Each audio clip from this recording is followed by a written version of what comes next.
অনেকদিন পর বোনের হাতে বানানো পাটিসাপটা পিঠা খেলাম। আর আজকে আমরা কোথায় গেলাম, কি কি করলাম, সবকিছু তোমাদের সাথে শেয়ার করবো। আসসালামু আলাইকুম, it's me Mahmuda from Mahmuda's daily blog. প্রতিবারের মতোই চলে আসলাম আবারও একটা নতুন ভিডিও নিয়ে। তড়ি ঘুরে ঘুরে রান্না বান্না করে দুপুরে খাওয়া দাওয়া করে দুই বোন মিলে চলে গেলাম নিউ মার্কেটে। দুই বোন মিলে আজকে সুন্দর করে ঘোরাফেরা করছিলাম আর দেখছিলাম যে যে জিনিসটা আমাদের প্রয়োজন, যেটা নাই সেটাই আজকে আমরা কিনবো।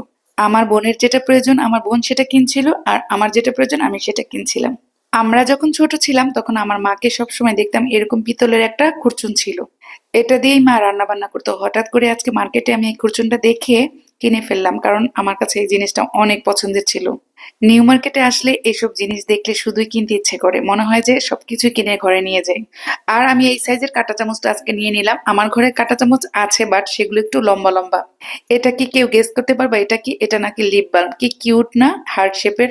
এই তো এদিকে চলে আসলাম ফুলের রাজ্যে। ফুলের রাজ্যে আসলে মনটা এমনিতেই ভরে যায়। আমার বোনেরও প্রয়োজন ছিল, আমারও প্রয়োজন ছিল। তো দুই বোন মিলে কিনে নিলাম দুই তিনটা টব। সবকিছুর দাম দ্বিগুণ বেড়ে গিয়েছে। মার্কেটে যে যেটাই কিনতে চাই সেটাই অনেক দাম আগের থেকে। এই ফ্লাওয়ার বেসটা আমার পছন্দ হয়েছিল স্টিক গুলো সহ।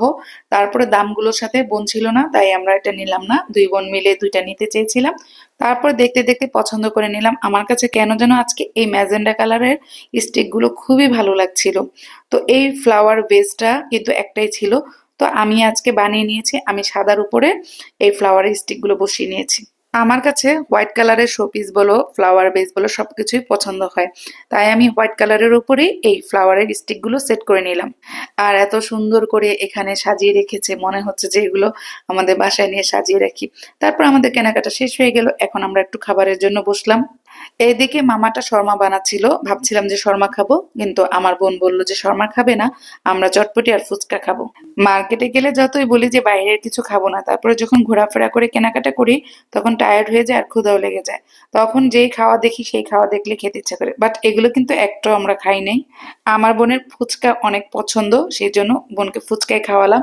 আর আমি আজকে চটপটি নিলাম। তবে বিশ্বাস করো, চটপটি আর ফুচকা একটু মজা ছিল না। নিউ মার্কেটের ভিতরে এত ভালো একটা প্লেসে তাদের কোয়ালিটিটা একটু ভালো হওয়া উচিত ছিল। আর ফুচকা জিনিসটা না সব জায়গায় কিন্তু ভালো বানাতে পারে না। বিশেষ করে ফুচকার যে টকটা, সেই টকটার উপরে কিন্তু ডিপেন্ড করে ফুচকার মজাটা। তাদেরকে অবশ্য কমপ্লেন করেছিলাম, তারপরে আমাকে আবার চটপটি নতুন করে ফ্রেশ করে বানিয়ে দিয়েছিল। সত্যি মনটা একদম খারাপ হয়ে গিয়েছে এই ফুচকা আর চটপটি খেয়ে। এই তো খাওয়া দাওয়া শেষ। এখন আমরা বাসার উদ্দেশ্যে রওনা দিলাম। যাওয়ার পথে রিক্সা উঠার সময়ও একটা চিরুনি কিনে নিলাম। আমার বোন আবার এটা দেখাচ্ছিল।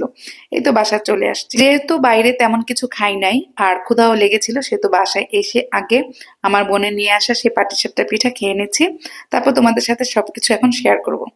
আমরা যা যা কিনে নিয়ে এসেছিলাম সেই সবকিছু তোমাদেরকে একটু একটু করে দেখাচ্ছি, তোমরা দেখে নাও। আর আমাদের আজকে কেনাকাটা এবং ভিডিওটা কেমন হলো অবশ্যই জানাবা। ভালো লেগে থাকলে লাইক, কমেন্ট এবং শেয়ার দিবা। সব সময় আমাকে সাপোর্ট করে যাবা। আর হ্যাঁ, তোমাদেরকে আর একটা কথা বলি, আমার কিন্তু এই সেম নামে আর একটা ইউটিউব চ্যানেলও আছে, টিকটক আইডিও আছে। যদি তোমরা একটু হাতে সময় থাকে পারলে সেখানেও ভিজিট করে এসো। আজকের মতো এখানে শেষ করে দিচ্ছি ভিডিও। আল্লাহ হাফেজ।